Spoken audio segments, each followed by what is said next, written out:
의원님, 네? 광복절인데 예. 오늘 광복절 기념식을 보니까 대한민국 만세를 넣으시더라고요. 이제 보통 광복절이나 대한독립 만세가 아니고요. 예. 예.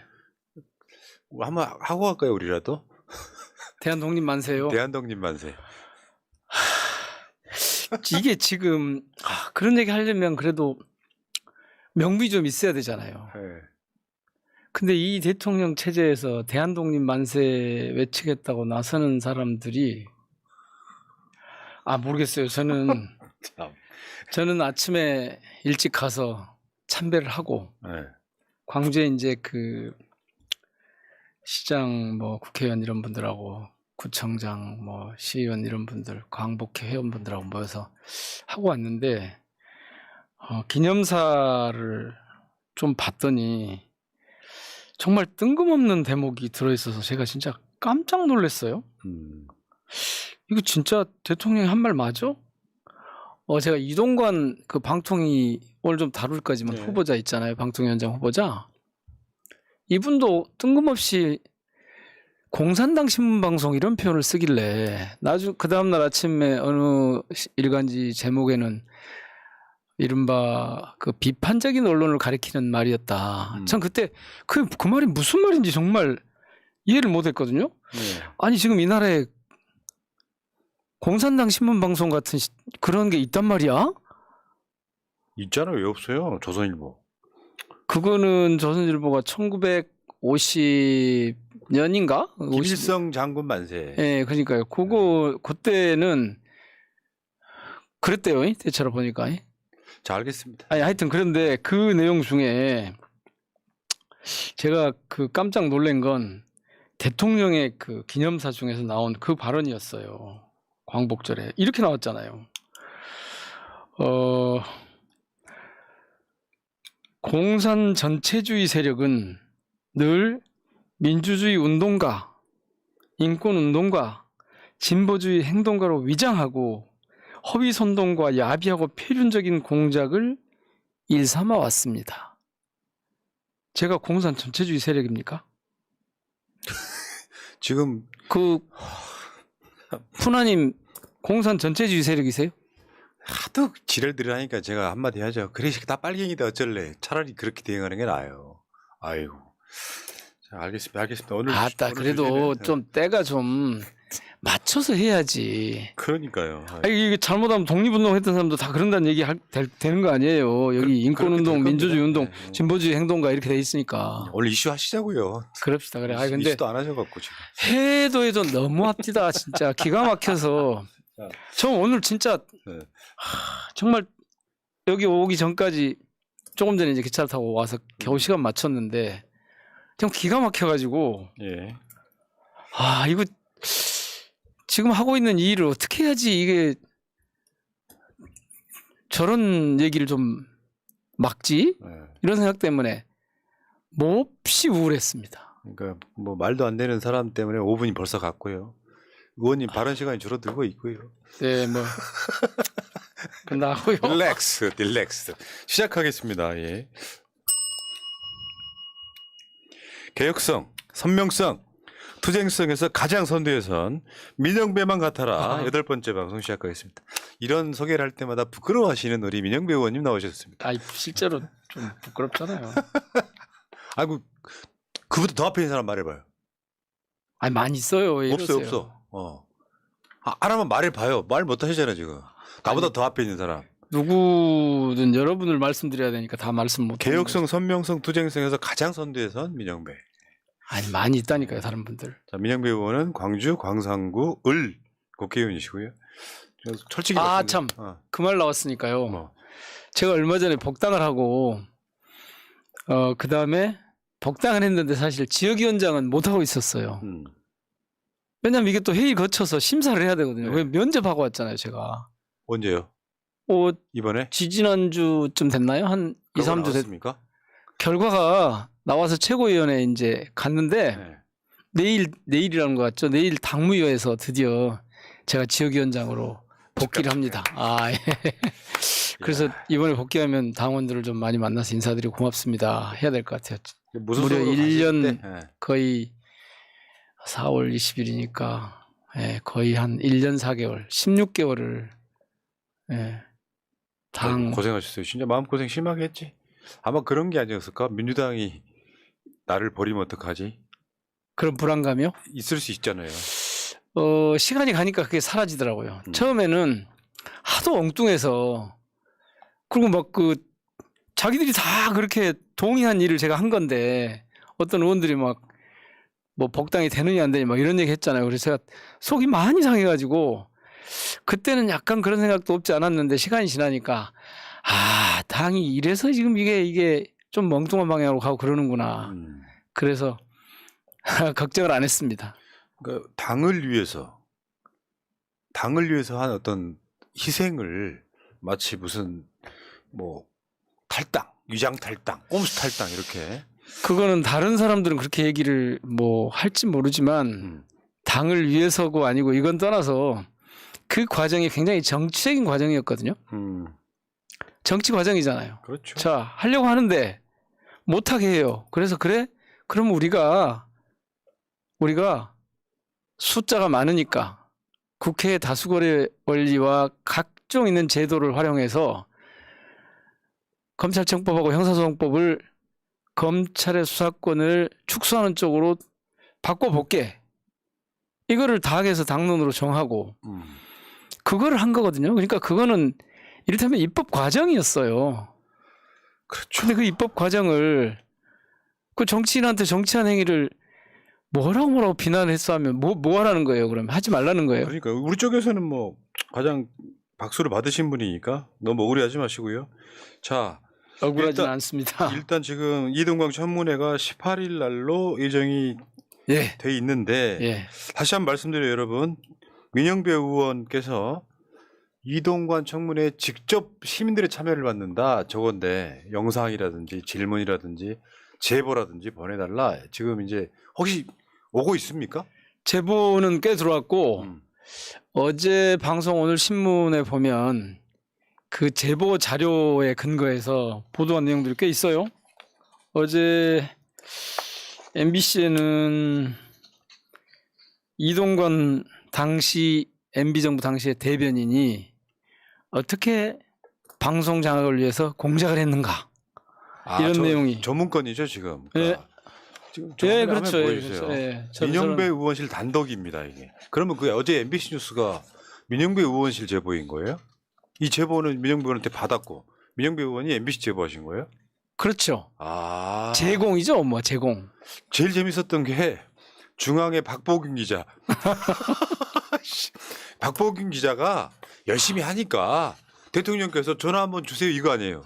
그게 박보균 기자뿐만 아니라 지금 장관하고 있잖아요. 네.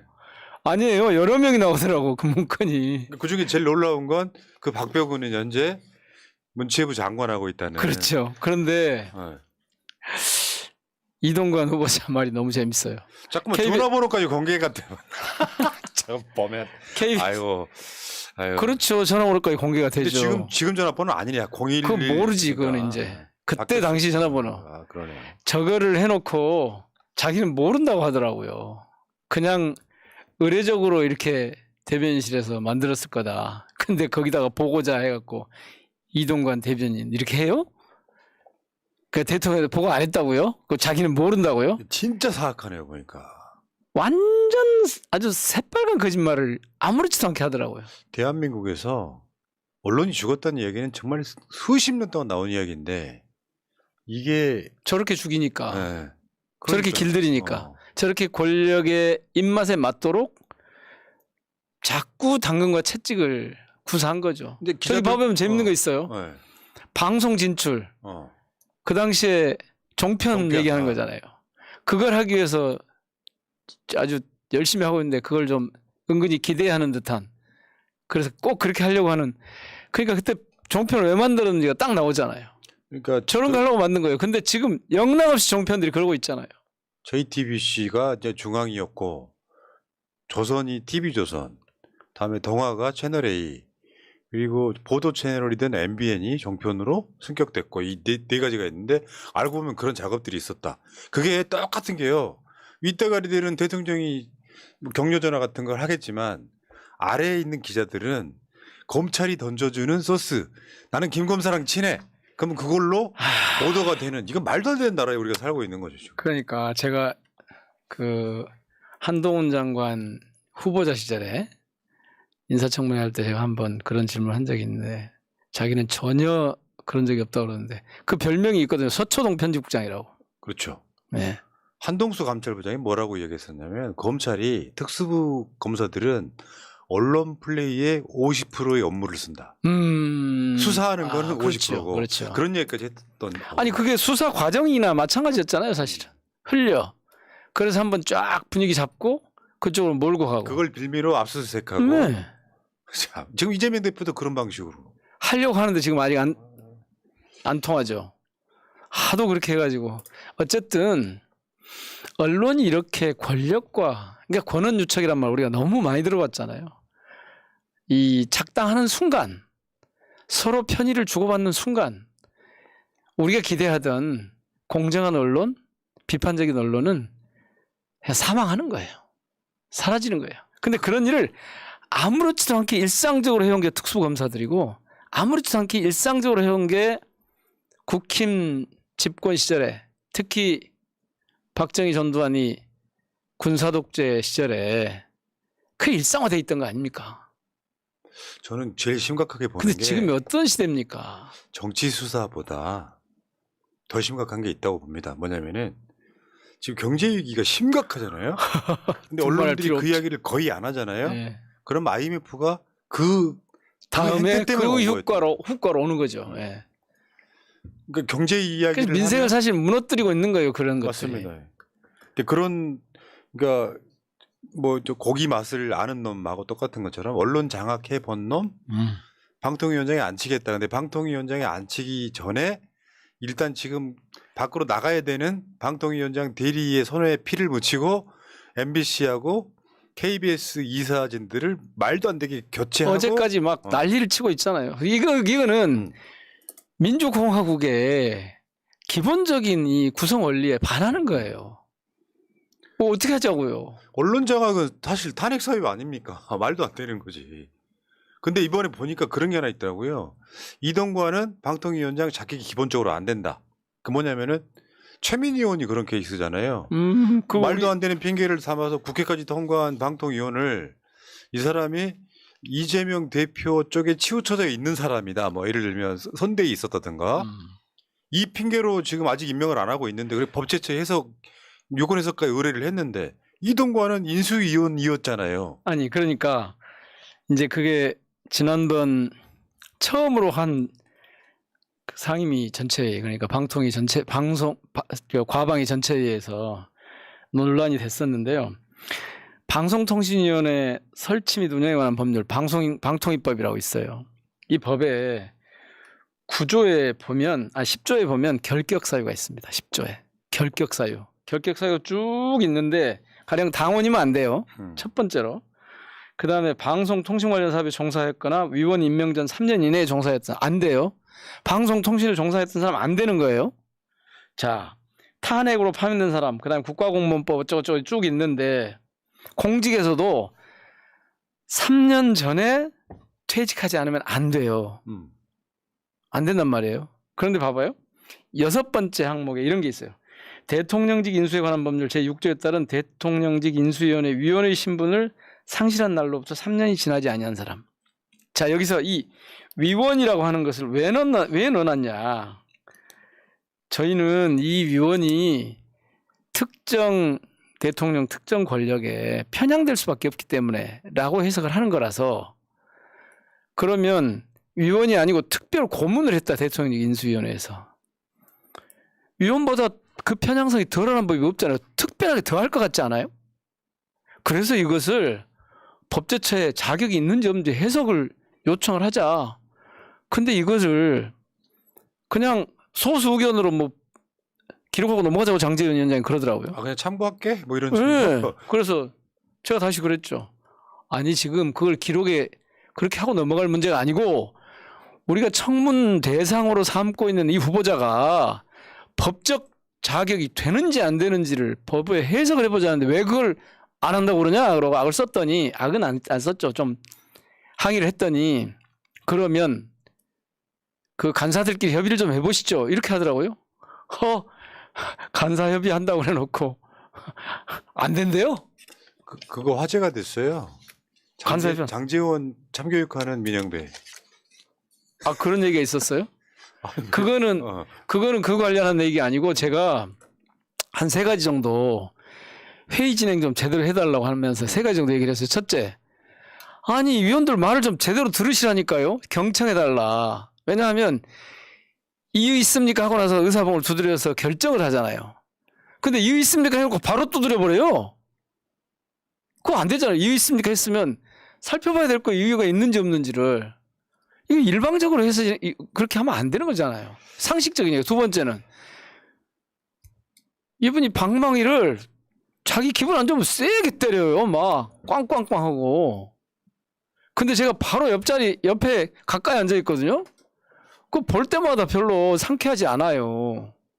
여기가 무슨 자기 분풀이 한 데도 아니고. 의사봉에서 분풀이 한번 하실래요? 이렇게 아니 때린다는 저는 거예요, 그렇게 지금? 품이 없어.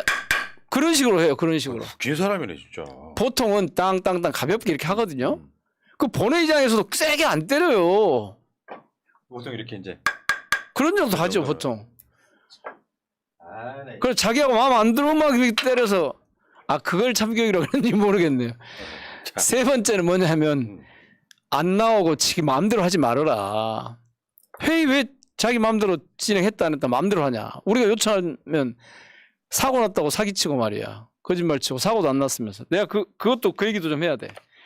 무슨 보니까 그동안 위원장들이 안 나오면 그 보통 내가 왜 못 나오는지 그걸 정리를 신고를 하거든요. 예. 근데 이분은 아예 그냥 그게 없어. 이 표가 나와 있던데 와, 내가 이거 보고 깜짝 놀랐어. 누구죠? 주호영 의원. 주호영 위원장하고 이분만 여러 번 이제 위원장으로서 일을 못하겠다. 그러니까 넘기는 경우가 있거든요. 의사봉을 넘겨서 회의 진행을 넘기는 경우가 있는데 그런 경우에 다른 분들은 대개 다 사유서를 제출을 해요. 근데 보니까 0이야 0. 사유서가 없다 이거죠. 사유서가 없어. 상임위원장 청가서 제출 현황 21대 봤더니 국회 운영위원회 주호영 의원이 23년 올해죠. 3월 21일에 미제출 청가서 안 했어요. 법제사법위원회에 12번 있었는데 11번은 청가서를 제출했고 안 했어요. 한 번 안 했어. 윤호중 위원장. 근데 장제원 6월 22일, 6월 26일 미제출 2번 다 미제출이에요. 야, 뭐 상임위원장 농단이네. 아니 그래서 이럴 거면 상임위원장을 왜 하냐고요. 그래서 제가 안 되겠다 해서 지금 장제원 방지법을 하나 만들었어요. 아 맞다. 민영배 장제원 방지법 발의. 그게 뭐냐 하면 다른 거 아무것도 아니에요. 아주 간단해요. 자, 상임위원장의 직무를 수행하기가 불가능할 때는 그 사유를 소명해서 제출해도 되고 안 해도 되는 게 아니라 반드시 사유를 제출해라. 이거 의무한 거예요. 의무화. 그래서 지금은 사고 났다 이렇게만 하고 그냥 안 하는데 이 사고의 내용이 뭐냐. 왜 회의를 진행 못 한다는 거냐. 이거 기본 아니에요, 기본? 국회법이 진짜 웃겨요. 이런 걸 안 해도 아무렇지도 않게 해놨어요. 이 법을 고친다고 그랬더니 무슨 이걸 또 뭐 정쟁으로 어쩌고저쩌고 딴소리 하던데 상임위원장이 이렇게 안 하면 윤리특위에 제소도 할 수 있게 해놨어요. 일을 안 하겠다는데 그럼 그만둬야 될 거 아니에요. 저거는 이제 통과시키지 않을 명분이 없는 거잖아요. 국민 세금으로 지금. 그렇죠. 거기다가 상임위원장 수당까지 받아가요. 165만 원씩. 한 번이요? 한 달에. 한 달에 160 수당이. 네. 근데 2달을 아무것도 안 하고 지나갔어. 어떻게 해야 돼요, 그거? 근데 진짜 전라도 말로 유언병하네. 이게 무슨 아이고 잘하셨어요. 그러니까 이런 거는 국회법 바꿔야죠, 이런 거. 역시 민영배네. 개혁성, 선명성, 투쟁성에서 가장 선두에 서 있는 아니 그게 아니고 국회의원의 하셔야죠, 행동을. 국회의원의 기본이라니 기본? 위원장을 맡았으면 회의를 해야 될 거 아니에요. 토도권의 위원들이 요청을 하는데 그걸 안 해요? 그리고 사고 났대요. 그리고 대신에 와서 뭐 이래서 갑니다 하고 30초 만에 방망이 두고 가버려. 그런 것을 아무렇지도 않게. 나는 진짜 언론이 진짜 희한해요.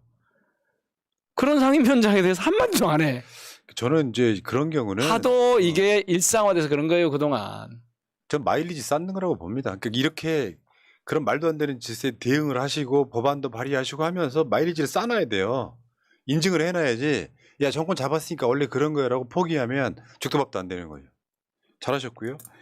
자, 어쨌건 지금 이동관 청문회가 소문난 자체에 먹을 것 없을 수 있다라는 우려도 있어요. 왜냐하면 어차피 답정로로 정해져 있는데 이동관을 18일 날 청문회 한 뒤에 이동관은 무조건 임명할 건데, 왜냐하면 윤석열이 한 최악의 인사가 이동관이거든요.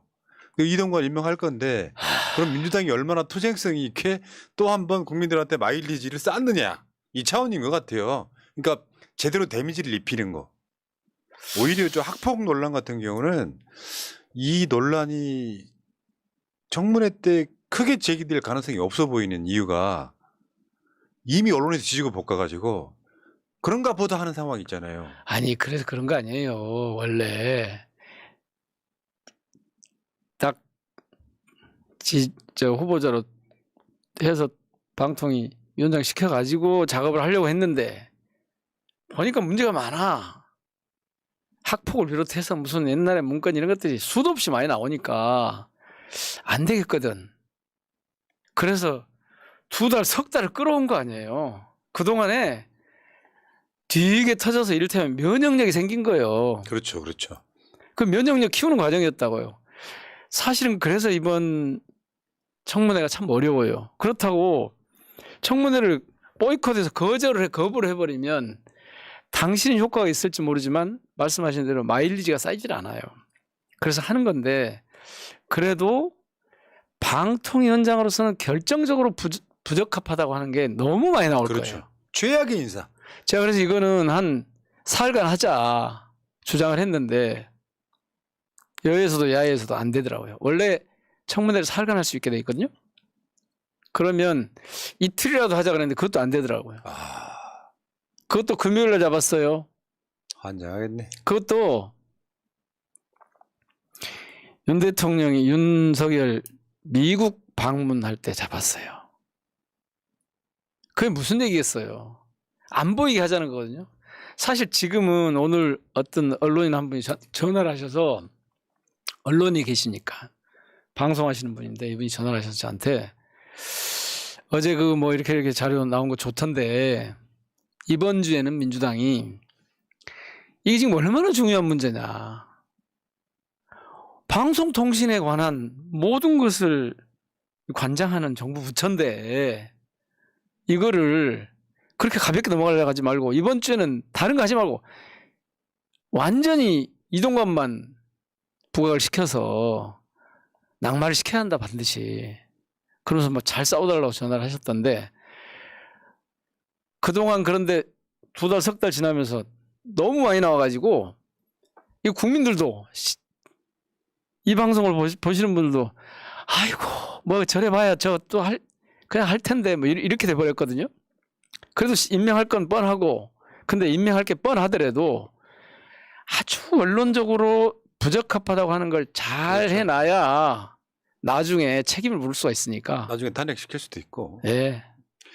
자, 알겠습니다. 이동관 어쨌건 18일이 저는 굉장히 중요한 날 중에 하나다라고 보는데, 지금 이런 거 있잖아요. 이슈를 이슈로 덮고 이슈를 이슈로 덮어서 사람들이 오히려 관심이 사라지게 하는 그 전략을 일부러 쓰는 것 같다, 이런 측면도 있고요. 자, 근데 이게 결국은 그런 거죠. 짧게 보면 이동관이 임명되는 것까지는 그렇다고 치더라도 반대로 이동관이 임명되고 나서 결국 윤석열이 망하는 길이라고 저는 보는 거예요. 네. 그렇게 가는 데 있어서 저는 장제원 위원장, 제가 지금 장제원 방지법, 이동관 방지법 2개를 지금 해놓은 건데, 이동관 방지법은 말씀드린 대로 그 위원회 범위를 자문 고문 3년 이상 지나지 않은 사람도 안 된다, 이렇게 지금 해놓은 거예요. 방통위원장 하지 마라, 이렇게. 아까 말씀드린 건 장제원 방지법이에요. 그건 회의 진행 안 하면 그건 책임져라 이렇게 된 건데 이렇게 법으로 규제를 해야 될 만한 문제가 있는 상황이 계속 쌓이는 거잖아요, 지금. 그러면 그거는 대통령이 단순히 인사를 잘못했다는 차원 정도가 아니에요. 우리 사회의 구성 원리에 그리고 미래지향적인 흐름에 근본적으로 반하는 퇴행적인 그렇죠. 예. 그런 현상이란 말이에요. 이런 것들이 쌓이면 아무리 법적 기초를 가지고 있어도 국민들이 정서적으로 받아들이지 못하는 상황이 오게 될 수가 있죠. 오늘 사실은 제가 8.15 그 경축사 기념사 이거 보면서 야, 이 진짜 이래가지고 얼마나 갈 수 있으려고 이러나? 이런 생각이 맞습니다. 좀 세게 네. 들었어요.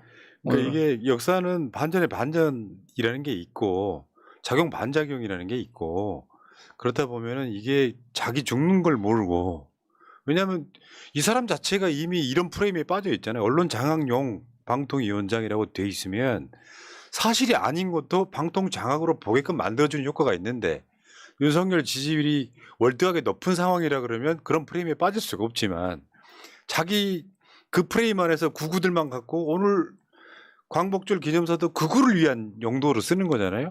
이런 방식으로 망해가고 있더라 이런 얘기입니다.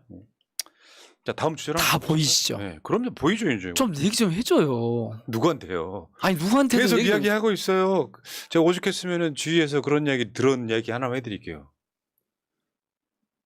저걸 대통령 새끼라고 하는 어르신의 표현을 제가 본 적이 있습니다. 제가 말렸죠. 대통령한테 새끼가 뭐냐. 여기까지 하겠습니다. 여기까지 하시고요. 다음 주제로 가야 돼서 이것만 갖고 1시간 할 수 있을 것 같은데 의원님은 40분만 허락돼 있어요. 40분만. 네, 네. 자 지금 민주당으로 한번 가볼게요. 대의원제 폐지는 아니고 대의원제 폐지라는 말 자체는 이제 용어가 성립이 안 되는 거고. 잠깐만. 그러기 전에 아까 제가 장제원 방지법하고 이동관 방지법 말씀드렸는데 이 이동관 방지법은 지금 처음 여기서 공개하는 거예요. 요거는 한번 짚고 넘어가야 돼요. 그 대통령 인수위원회 신분일 경우에는 말씀드린 정치적 편향이 심할 것 같으니까 그런 거여서 이거 못하게 하려고 그러는데 이런 방지법이 좀 슬프긴 하지만 필요하겠죠. 방송을 이렇게 엉망으로 만들어 놓으시고 그 이야기를 꼭 한 번 더 넣으셔야 됩니까? 이런 방송 엉망되는 거예요? 지금 섹션이 바뀌었는데 지금 못했더라도 그래요. 진짜 네. 당연한 이야기잖아요. 그 질문 받으시려고 지금 잘하셨어요라고 이야기 답 들으시려고. 이 말씀 좀 드리려고. 어. 이렇게 제보가 막 들어오니까 훨씬 청문회가 풍부해질 수 있겠더라. 그러니 제보를 근데 이 영상 직접 제보, 영상으로 직접 말씀해 주신 제보는 잘 안 들어오거든요. 네. 자료나 무슨 이런 질문해달라 이건 서면 지료 다 넣어놨어요. 오케이. 네. 그러니까 좀 관심 좀 가져주시라고 제가 다시 한번 그러는 거예요. 민영배만 넘어가기 전에. 같아라. 예, 알겠습니다. 네. 예. 자, 다시 진땀나 죽겠어요, 의원님. 자, 대의원제 폐지가 아니고 정상화라고 저는 표현하고 싶은데 이제 대의원도 한 표, 권리당원도 한 표, 여기에 숨겨져 있는 이제 반대하는 사람들의 어떤 주장 속에는 사실 이제 하위 10%, 20% 또는 단수공천 하지 마라 같은 것들이 포함되어 있으면서 대의원제를 명분으로 마치 대의원을 위해서 싸우는 것 같은 분들이 계시더라고요. 근데 반대하는 이유가 뭐라고 보세요? 대의원제 대의원제 폐지가 아니고 여기 폐지라고 안 돼 있더만. 정상화. 제가 그래서 할 수 없이 내가 이거 저 혁신안 더불어민주당 혁신안 이거 이번 혁신에서 만든 거 뭐 미래위원회만 빼놓고 다 했다는데 이거 107페이지짜리. 네, 이거 107페이지짜리 일부러 한번 봐봤어. 봐봤는데 오메 그 얘기는 쬐끔밖에 없어요. 완전히 여기 지금 혁신안이 왜 그 얘기를 가지고 나오냐? 다른 것을 덮으려고? 아니. 특별히 문제 삼을 만한 게 안 보여 잘. 만약 경쟁을 제대로 공정하게 해보자. 여기 원칙대로 하면 이렇게 됐어요. 나의 민주당, 더불어민주당이 기본 방향이거든요. 여기에 당원 조직, 공천, 소통, 정책, 미래 이렇게 해서 내가 만드는 민주당, 더불어민주당 따로 또 같이 살아가는 집 더불어민주당, 공정한 경쟁, 투명한 검증, 유능해지는 더불어민주당, 모두에게 열려있는 길 더불어민주당, 정책으로 승부하는 더불어민주당, 미래를 만드는 더불어민주당. 맞는 길이잖아요. 다 만든 길이잖아요. 이 중에서 딱 여기 이제 요약본이 쫙 나오고 나서 제가 왜 그러냐 하고 봤거든요. 여기 내가 만드는 더불어민주당이 첫 번째인데 조직 문제인데 네. 여기에서 보니까 당대표하고 최고위원 뽑을 때 권리당원 투표 70% 국민연금 30%를 하자 이거예요. 그러면 이 제도가 타당한가를 봐야 돼요. 네. 그런데 이전 제도가 괜찮다는 얘기를 하고 있는 거예요, 지금. 권리당원 투표로 70%, 국민 여론조사 30%로 제한을 했어요, 지금 혁신위에서. 그러면 대의원제가 어쩌고 그다음에 이제 같이 한 게 대의원을 당원이 직접 뽑읍시다 했어요. 위원장이 막 갔다 이렇게 하지 말고, 물론 지금도 위원장이 마음대로 하는 건 아니에요. 자, 이것이 잘못됐는지를 봐야 돼요.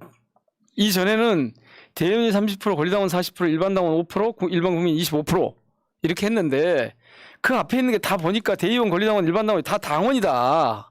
그래서 권리당원을 70%를 하고 국민 여론조사를 일반 당원은 국민 여론조사랑 마찬가지일 거다. 5%를 보내서 25대 30 요거 합해서 30%를 하고 앞에 권리당원과 대의원이 30% 40% 있는데 이걸 합해서 권리당원 투표 70%를 하자고 했어요.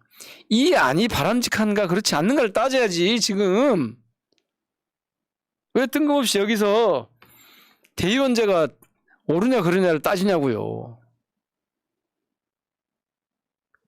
그렇게 해놓고 대의원은 당원들이 직접 뽑아서 대의원제를 없앨 수가 없잖아요. 네.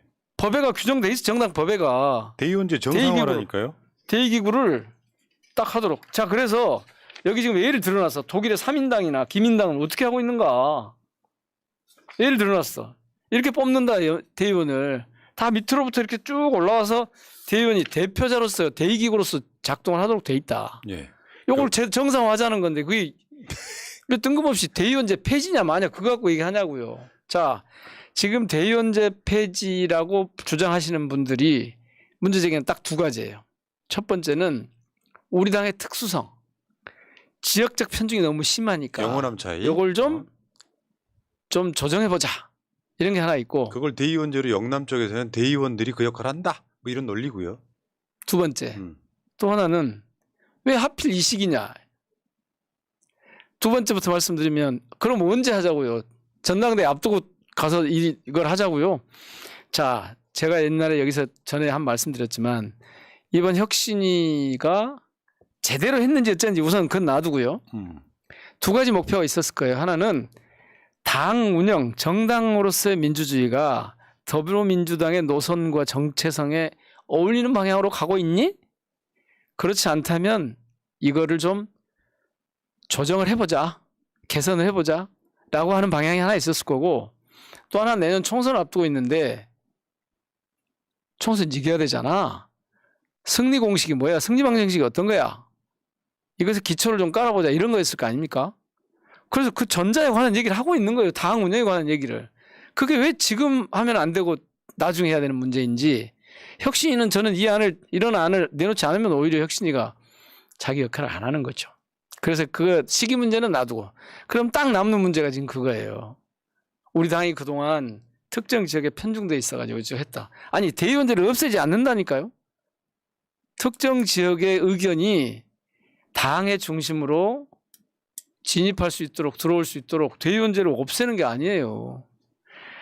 당대표하고 최고위원 뽑을 때 권리당원 투표 70%로 하고 국민여론조사 30%를 하자. 왜? 대의원을 지역위원장이 장악을 해서 이 지역위원장들이 여러 자기 계보로 혹은 자기 파로 자기 지지자로 확보를 하면 최고위원이나 대의원 되는데 유리하잖아. 근데 이게 당원들 중심이 아니잖아. 이러면 지역위원장 중심이잖아. 그래서 그걸 좀 개선하자는 거예요. 그 지금 이상해요? 현재 민주당 지도부에 경선 때 공약이 당원 중심 정당이었어요. 그러면은 지금 아니 그 말은 이번뿐만 아니에요. 지금까지 민주당이 민주당이라고 하는 이름 붙인 이래로 늘 해오던 말이에요. 그러니까 그 공약을 적어도 총재 시대가 끝나고 네. 나서는 이게 특히 강화가 됐고. 제가 항상 주장하는 바가 있어요. 혁신이란 게 뭐냐? 정확한 확실한 결론은 뭐냐면 시대에 뒤떨어진 것은 무조건 바꾼다. 시대에 뒤떨어진 건 바꾼다. 좋네. 예.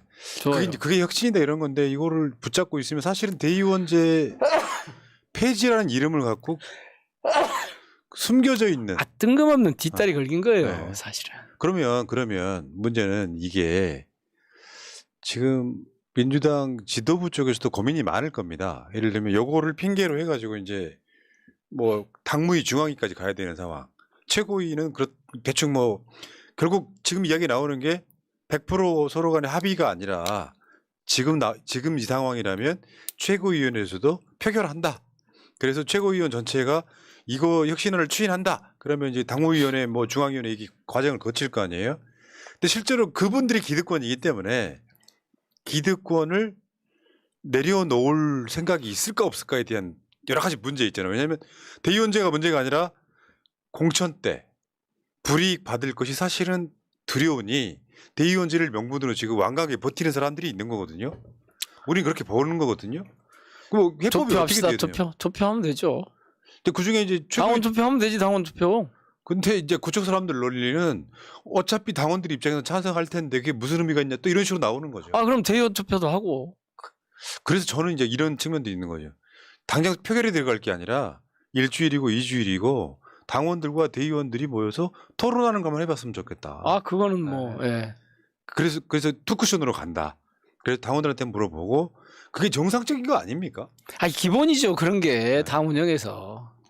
에이, 아니 그리고 진짜. 이거 제가 참 말씀드리기 거시기해서 안 하는데 이것 때문에 이른바 이 기득권 지역위원장의 기득권 때문에 대의원을 둘러싼 기득권 때문에 여러 가지 문제가 벌어지잖아요. 제일 큰 문제가 뭐냐면 당내 민주주의가 잘 안 돼요. 사실은 그게 문제예요. 여러 가지 봤죠 우리가. 어떤 걸 봤냐면은 돈봉투 얘기하려고 그러지 마세요. 돈봉투 사건은 이야기 안 하려고 그랬는데 네, 하지 마세요. 예. 왜 개혁적으로 보이는 국회의원 여성 후보 하나가 최고위원 출마를 했는데 덜 개혁적인 사람이 통과하고 그 개혁적인 여성 국회의원은 컷오프 되는 걸 우리가 직접 본 적이 있어요. 근데 그때 통과됐던 그 여성 후보는 지금 탈당해서 새당창당. 근데 그런 현상이 있는 거죠. 그러니까 민주당답지 않은 사람들이 너무 많은 거예요. 우리가 봤을 땐 그런 거. 이제 누군지 지금 잘 가요. 아시겠구나. 예. 근데 이런 측면이 있어요. 지금 저한테도 전화들이 많이 옵니다. 해법을 물으려고. 저는 지금 의원님한테 묻고 있는데, 저는 이렇게 생각했어요. 당원들의 의견을 들으면 된다니까요. 네. 이거는. 결국은 그것밖에 없다. 네. 민주주의가 그래도 안 뭐냐. 되면 투표해요. 결국은 투표를 할 수밖에 없다. 근데 여기서 후퇴하지 마라. 지금 타협안이 하나 나오고 있잖아요. 뭔 타협안이 나왔어요? 저도 모르는 게 있군요. 예를 들면은 네. 그 당원 70에서 대의원도 10을 좀 넣자. 이런 방식으로 풀려고 하면 안 된다는 거예요, 진짜로. 아니에요. 근데 그거는 그런 방식으로 풀려고 하면 안 되는 게 아니라 당원들이 합의할 수 있으면 고려해 봐야죠. 그러니까 이런 거잖아요. 대의원들은 어쨌든 당원들이 직접 선출해서 뽑는 대의기구니까 여기다는 약간이라도 조금 더 비중을 둘 수 있다 이거죠, 지금? 그렇게 해보자는 근데 거죠? 이런 측면이 근데 있어요. 원리에도 안 맞아요. 저는 이런 얘기 나오면 딱 한마디로 얘기해요. 아니 국민의힘도 안 하는 짓을 왜 하냐고. 그러니까 오늘 또 어떤 분하고 통화를 잠깐 했는데 예. 대의원이라는 게 일단 지역만 가도 주요 간부들이 대부분 대의원이더만요. 그 당해. 자리는 없앨 수가 없다. 당해. 네. 예. 아니, 지역 사무실만 가도 다 대의원들이 간부하고 있는 많이 거잖아요. 나오죠. 예. 무슨 운영 다 대의원이란 말이죠. 이런 분들 고생하는 거 알고. 근데 그런 분들이 예를 들면 누구 표현처럼 대통령 선거 때 뭐 60표 행사하고 이러는 거 아닌데 저는 대의원 중에 상당수는 그런 기득권 내려놓을 생각하고 있다고 생각해요. 당이 그럴 잘 될 수 거예요. 있다면 그럴 거예요. 예. 문제는 이제 진짜 대의원이던 사람들이 내가 대의원이라는 자부심 느껴본 게 3년에 한 번이었다는 거예요. 전당대회 때 전국 대의원 대회라는 이름으로 투표했던 그거 하나 빼고 나면 내가 대의원이어서 느끼는 뭔가 자부심이 하나도 없었다는 거죠. 그래서 김은경 혁신이도 대의원들은 가급적이면 당원들이 뽑게 하고 대의원의 역할을 정확히 줘라. 이거거든요. 핵심은. 그렇죠. 의사결정 과정에서 당 운영의 의사결정 과정에서 대의원이 기능할 수 있도록 해라. 그런 거죠, 뭐. 예. 야, 근데 좀 어렵네요. 뭐냐면은 이게 저는 이런 걸 기대했는데 뭐 난망한 이야기지만 이거 있잖아요. 혁신위를 만들자고 주장했던 국회의원들이 의원총회 때 혁신위 만들자고 주장한 분들이 이분들이라면서요. 비명계. 주로는. 그래놓고 혁신위가 처음에 불체포 특권 내려놓자고 했더니 본인들이 나서서 31명이 불체포 특권 포기 우리가 할게 해놓고 대의원제 폐지 무슨 뭐 저 하위 10% 20% 이야기 단수공천 이야기 나오니까 결사 반대. 근데 푸나님, 우리 새날에서는 비명계라는 말 안 쓰면 안 될까요? 어떻게 해야 돼요 그러면은? 저번에 저 명답 개정도 싫어하시더니 저한테 답을 주십시오. 그러면 제가 그대로 하겠습니다. 아니 실제로 이 과정에서 보면 이런 데서는 조금씩 그렇게 구별짓기가 가능할지 모르겠는데 실제로 활동 과정에서 보면 그게 그렇게 크게 차이가 나지 않아요. 특정 사안을 놓고 찬반이 갈린다고 해서 이걸 곧바로 비명계니 친명이니 이렇게 구분하면 자꾸 당이 쪼개져 보이거든요. 근데 사안을 놓고 다른 의견이 있는 거 이거하고 친명계 비명계로 구분하는 건 좀 달라요. 근데 방송할 때는 그게 편하죠. 프레임만 시키고. 언론이 그렇게 해버려가지고 지금 자꾸 그럼 어떻게 해요? 친명계 비명계 이렇게 된 거예요. 그러면 그러니까 이건 대의원제를 둘러싼 이견이 있는 거다. 그럼 이 의견을 어떻게 접할 서른 한 명 거냐. 어떻게 받아들이실 건데? 저 31명이 누군지 몰라요. 알려고 하지 않아 일부러. 그런 얘기 나오면. 근데 그게 묘하게도 흐름이 이재명 대표 그 체포 동의안에 찬성했던 사람들 숫자랑 아주 비슷하게 간단 말이에요. 그러면은 우리들 입장에서는 당원이 양보해야 되느냐? 아따 푸나님 상상력이 좋은 건 제가 아는데 국회의원이 거기까지 양보해야 되느냐? 국회의원이 양보하면 돼요 그거는. 참 알겠습니다. 예. 자 오늘은 참 어쨌건 저는 민영비 의원의 해안을 믿습니다. 그 말씀은 원칙적으로 맞아요. 왜 그러냐 하면 이 사람이라는 게 그렇더라고요. 내가 어떻게 딱지가 딱 붙어 있으면 의견이 다를 때도 그쪽인 것처럼 분류를 해버려요. 그렇다면 제가 민주주의 4.0 멤버인데 제가 비명입니까? 그러네. 그런 측면도 있구나. 아니 오죽했으면 그 최강욱 의원이 어느 날 의청할 때 저 최강욱, 김우겸, 민영배 같은 깍두기들 어떻게 하란 말입니까? 이런 얘기 나왔어요. 그러니까 이쪽에서 보거나 저쪽에서 보거나 다 해당되는 경우에 어떻게 하란 말입니까? 그러니까 친명이면서 뭐 친문이면 어떻게 하란 말입니까? 그러니까 그런 구분이 갖고 있는 그러니까 공격하는 사람들한테는 좋아요. 그런 구분이. 이게 저도 약간 머리 아픈 건데 예를 들어서 제 주장이 이런 거거든요. 지금은 이재명 대표가 민주당의 주류다. 그러니까 가급적이면 이재명 대표가 주류 비주류? 그만 좀 하십시오. 아니 그 정도는 좀 괜찮을라고 모르겠다. 어떤 분류가 필요하기 때문에 그래서 주류다. 그러면 결국에 그럼 차라리 우리 그렇게 씁시다. 주류 비주류로. 그러니까 그래서 아니면 뭐 당권파 비당권파 이렇게 하든지. 그러니까 이제 그런 식의 이제 분류하는 걸 싫어하시는데. 네, 저 싫어요 정말. 근데 마땅히 방법이 없기 때문에 그런 측면도 있잖아요. 만약에 제가 윤석열 정부에 대해서 어떤 태도를 갖느냐를 놓고 분류를 하면 그럼 완전 오케이. 근데 이거 우리 내부에서 어떤 태도를 놓고 분류를 하면 너무 불편해요. 그런데 그거를 만약에 당원들이 수준이 너무 높아가지고 그걸 다 이해하는 상황이 오면 사실은 개혁 못합니다. 그러니까 예를 들면 깃발을 맨 앞에 꽂는 사람이 이해하는 상황이 오면 개혁 못한다? 왜냐하면 그럴 수 있겠지. 그렇게 다 이해를 하면 결국에는 개혁을 못한다. 그러니까 사람들의 스펙트럼이 있잖아요. 그러니까 맨 앞에 서 있는 모순을 심화시켜서 해소하자. 뭐 아니 그렇게 해서 불가피하게 사용할 수밖에 없다면 제한적으로만 쓰시죠. 그럼. 그러니까 이게 굉장히 광풍처럼 불면 진짜로 전체주의가 되는 건데 맨 앞에 서 있는 사람과 맨 뒤에 서 있는 사람들이 구분되는 건 사실이잖아요. 근데 그게 맨 앞에 서 있는 사람들이 악의적이 아니라면 그러니까 저쪽이 맨 앞에 서 있는 사람들이 악의적이 아니라면 충분히 받아들일 수준이 돼 있어요 우리는. 근데 악의적으로 덤비니까 화가 나는 거예요. 그거 좀 이해해 주셔야 됩니다. 그런다고 하고요. 예를 들면 우리가 개딸은 친명이다 이렇게 딱 하고 있잖아요. 개딸은 제가 보기에는 친민주당이에요. 친민주당.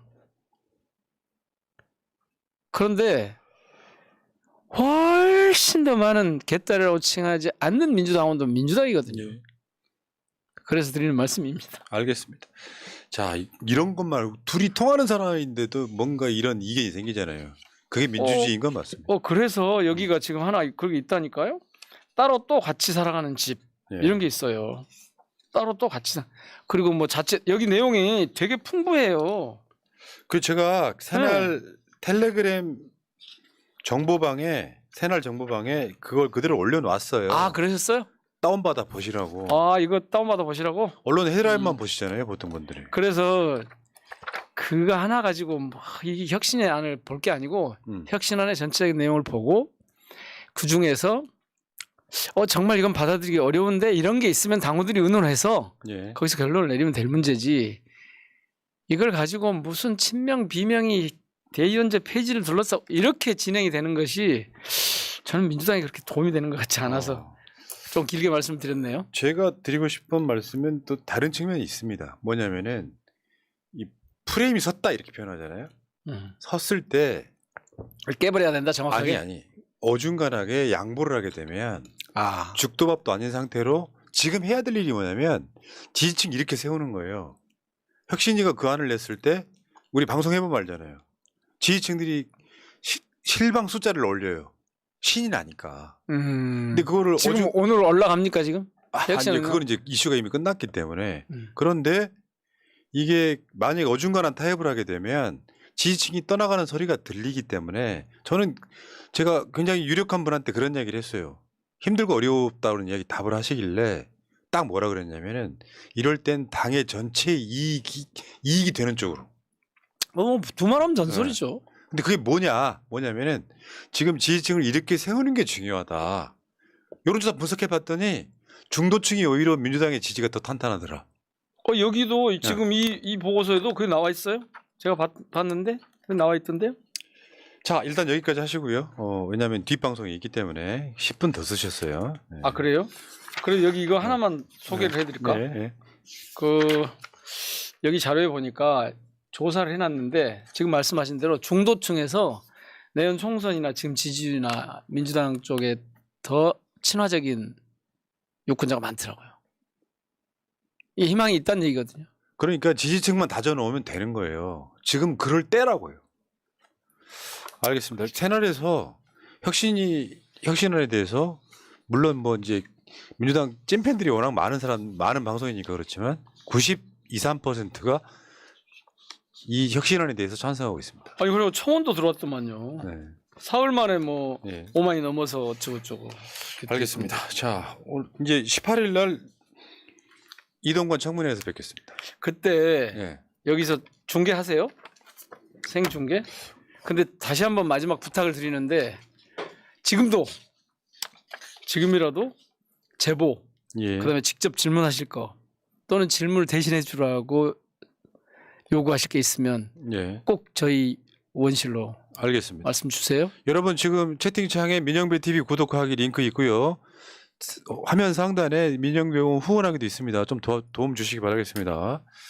자, 여기까지 하시고 의원님은 여기까지. 오늘 10분 더 했어요. 아이고. 500원. 네. 500원 주고 가세요, 빨리. 5,000원? 자, 안녕히 들어가십시오. 고맙습니다. 네, 고맙습니다. 자, 선수 교체할게요. 예.